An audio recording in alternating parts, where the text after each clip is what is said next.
حمدا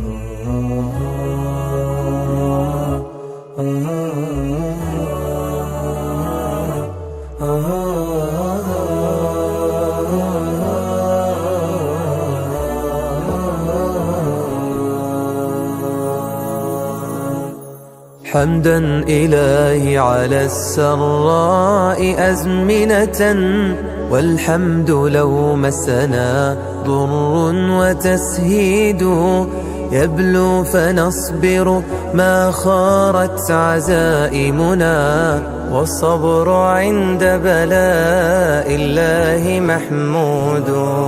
حمدا إلهي على السراء أزمنة، لو مسنا ضر وتسهيد، يبلو فنصبر ما خارت عزائمنا، والصبر عند بلاء الله محمود. والصبر